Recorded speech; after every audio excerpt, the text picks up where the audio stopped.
What about you? So the question was, what do you think it takes to create a safe space within a friendship, within a relationship?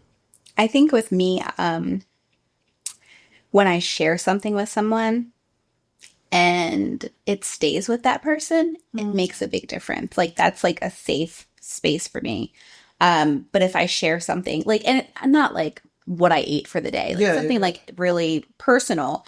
But when I share it with someone and then like someone else is telling me information I know I didn't give them, the same information I just gave this person that I trusted, that completely turns it off. And it's sad to say that I kind of like test people. Like I'll throw like a little piece of information out and then just like wait to See where it trickles. Yeah.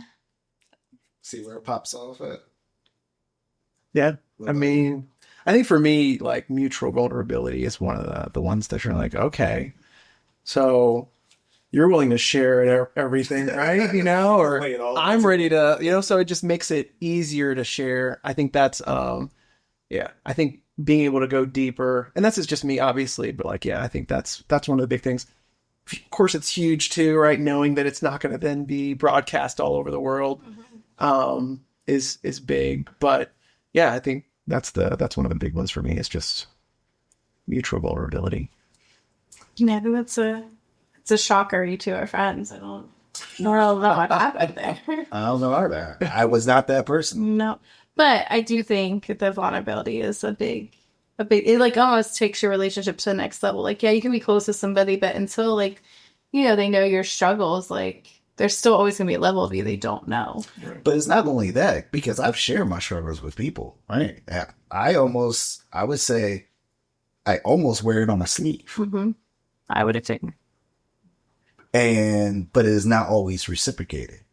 Right. So like, yeah, having someone share. As you said, the word was mutual vulnerability, right? And so, because I could be vulnerable, and I'm okay with a person not being vulnerable back for a period of time, right? But I understand like comfortability, and sometimes people have to like work up to it. But then if like no vulnerability ever comes, that's hard for me. Yeah. So, all right, that brings another. I'm sorry, can I ask another question? Of course, you're the boss. You run the show. I mean, I guess it's hard. Two thoughts. One is I feel like I don't want this particular podcast to just be female driven, right? Like I understand that the like homeschool thing. I mean, you're here, so True. Yeah. So then, I mean, there's that part. He's here. So there's that part to it. He and I can go to bed if you can. We're dead. We're done. It's a wrap. We'll go sit outside. It's a wrap. You may not want to sit out. I'll see you come. No one's out there. So, okay, you don't want this podcast to be female driven, and then what was the other thought? I lost it. Oh my gosh. So, well, I'm not going to talk now because I'm not free. What was it? What was the book? It's female driven. No, I'm not. Oh my gosh. Okay, so all right, as a dude out in the world, do you feel like it is harder to like just strike up conversation as you've gotten older, or do you feel like it's easier?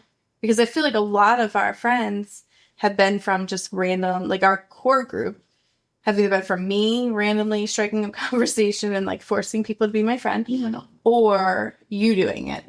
So did you say that's something that was easier? Let's just say like since we've moved. So we moved to Florida 3 years ago, and we have this insane group of amazing friends.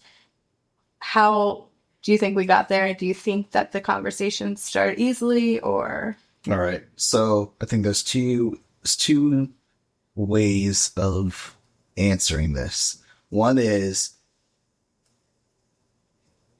because I don't know if we've always been this way or we just came to Florida and it's just been easy to have conversations, easy to have friends, easy to form friendships and spark up random conversations with strangers.